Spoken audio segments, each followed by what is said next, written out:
Welcome to Guarded, a podcast to help you stay alert during these times. I'm your host, T.A. Bryant, and today I want to talk about true to self.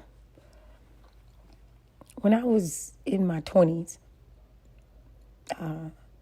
and possibly before, I know it was possibly my early 20s, but before that, before I would make a life decision, and I was probably in high school, before I made any decision, I always thought about how it would affect me.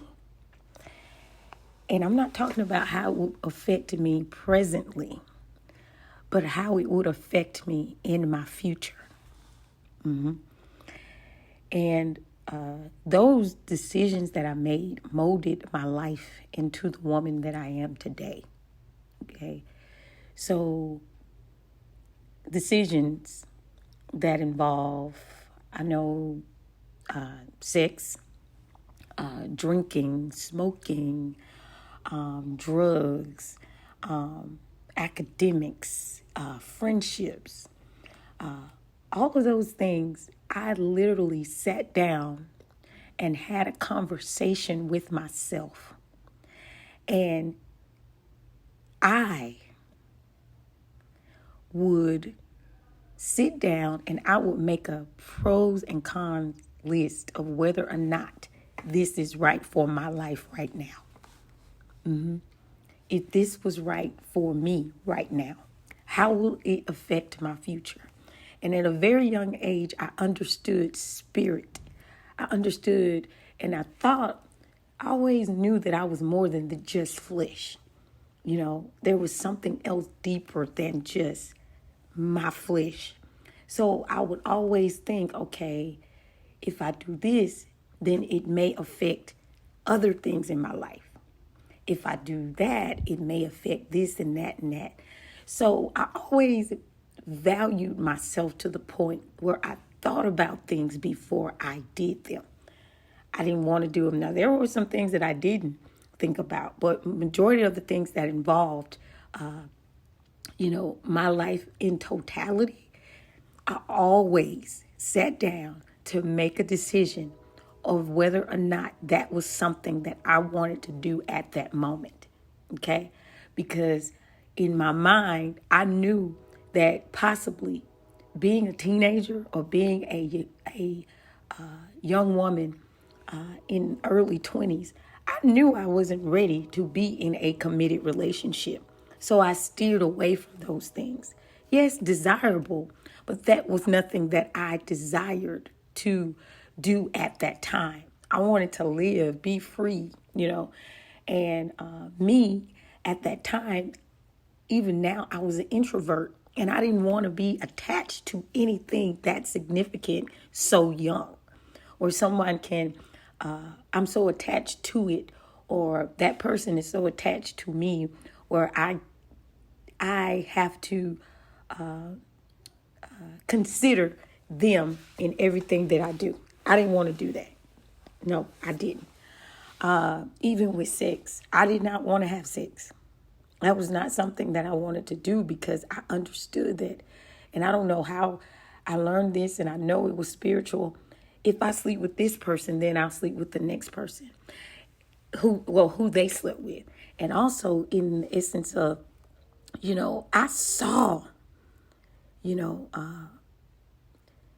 kids having sex early. I saw my aunts having sex early.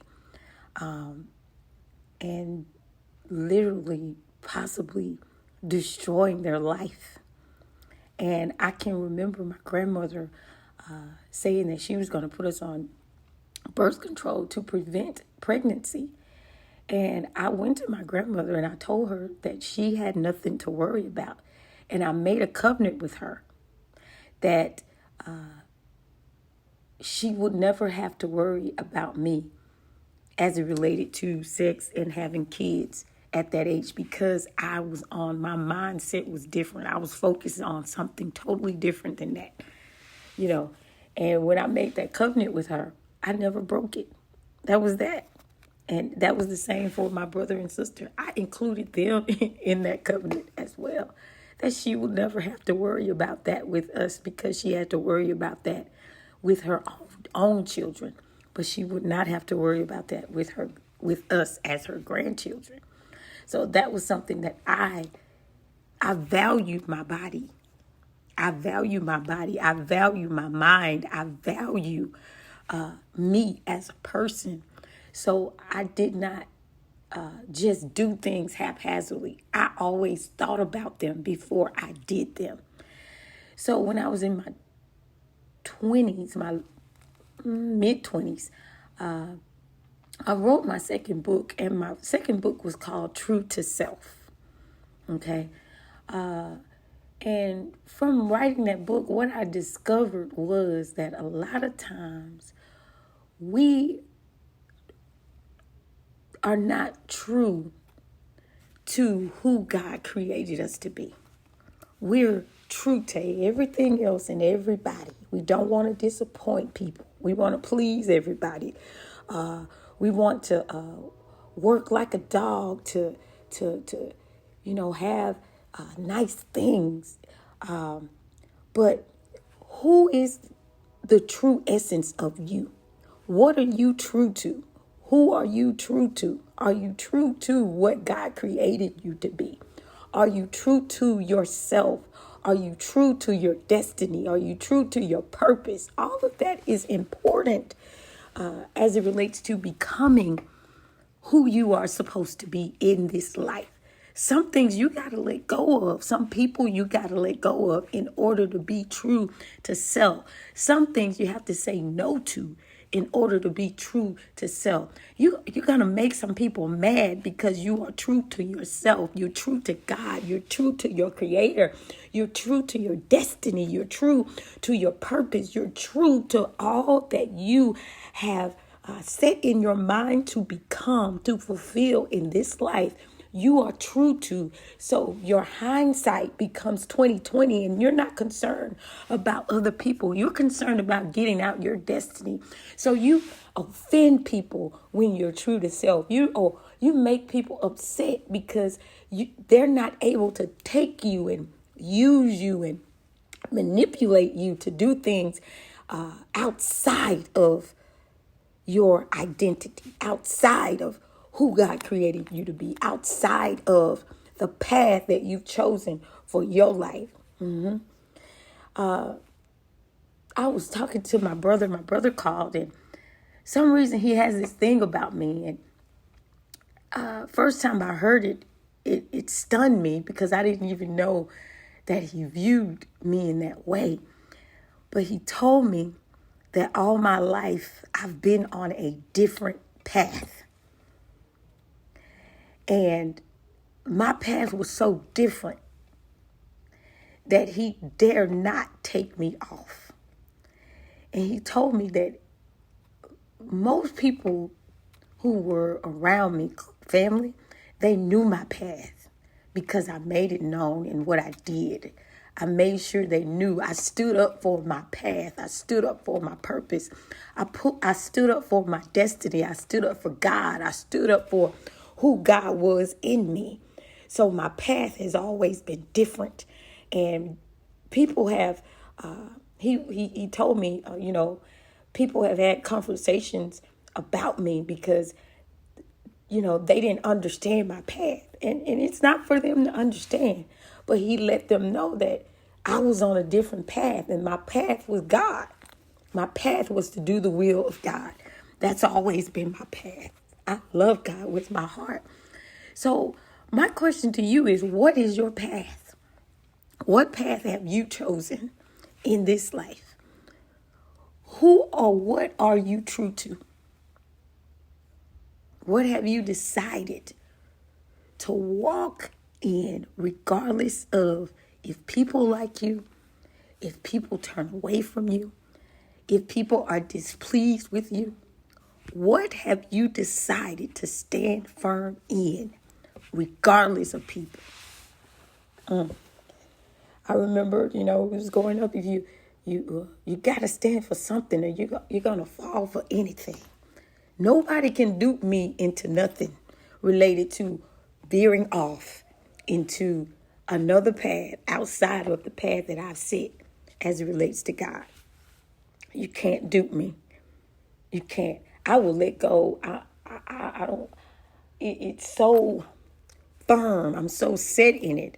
I will walk away from anything and everybody for it. That's how set I am in it. I will walk away if it is deterring me from my purpose, from my call, from what God has called me to. I will walk away from it. Why? Because I'm true to myself. I'm true to my identity. I'm true to what He has called Talisha to do. I can't speak for you, but I can speak. I know me. I know my purpose. I know that I was what I was created for. So I stay on the path.